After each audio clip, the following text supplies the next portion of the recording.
Thank you. So guys, good morning. Maaga ako dito sa aking kapitbahay. Kasi nagpa-cash out ako. Dahil walang gamot na si Kuya James Lee. Nangangarad po talaga ako sa tuwing pag-uwi ko ng trabaho. Tapos, tsaka ko malalaman na walang gamot yung isa.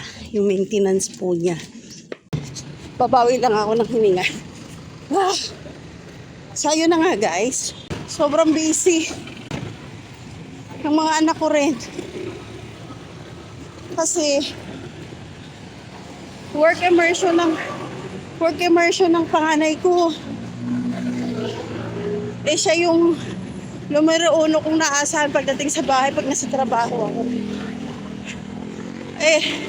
Gabi na rin siya nakauwi. Kaya, hindi naasikaso agad. Ngayon yung asawa ko, gabi na rin nakauwi dahil nag-OT. Praise God. Kaya hindi ko nalaman agad kung may gamot pa ba siya o wala. Pag-uwi ko, buti na itanong ko, anong oras na ako nakauwi kagabi guys. Kaya kapag ganitong mga yan, magmamadali ako kasi iinumin niya ng umaga. Buti na lang day off ko naman siya.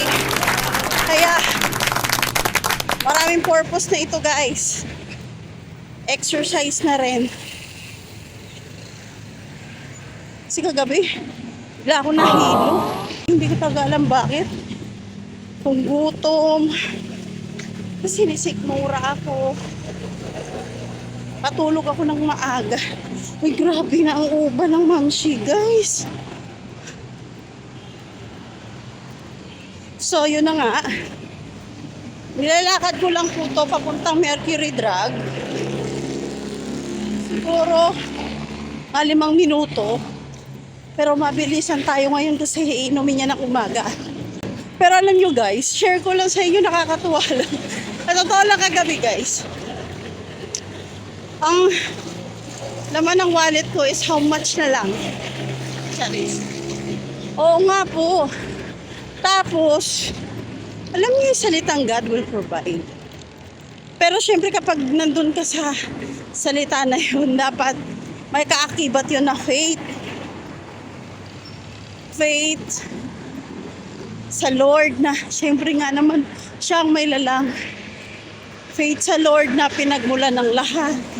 Sa Kanya ang lahat diba? Gumagamit ang Lord ng mga taong makakatulong sa atin. Tiwala lang. Diba? Yung parang imposible pero nagiging posible. Kagaya ngayon, medyo kulang pambili ko ng gamot pero praise God, diba? Thank you lang ako sa Lord.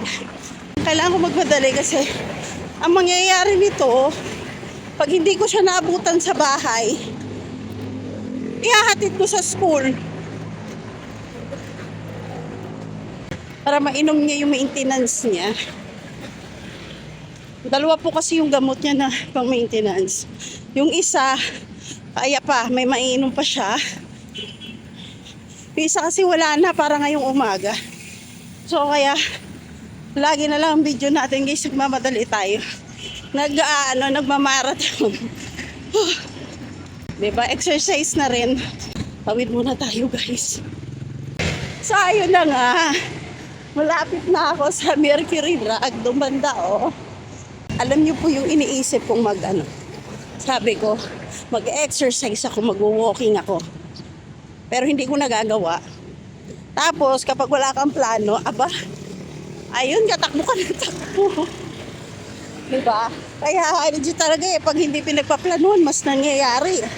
6:48 guys. So, andito na ako sa Mercury Drug. May nakita ako guys. Pakita ko kay James Lee. James Lee, nagkita kami So guys, nakabili na po ako. Ayan. Kaya lang, mag-aalas 7 na. So, binibilang ko yung aking pera, kasya pang jeep. Mag-jeep na ako para makauwi ako agad. Sana maabutan ko sa bahay. Kasi kapag hindi ko naabutan sa bahay yung anak ko, ihatid ko na naman to sa school para mainom niya. Hindi kasi pwedeng magmi-miss siya. Naku, hindi pwede. Kaya dapat on time lagi yung gamot niya at hindi papaliyak kahit isang beses.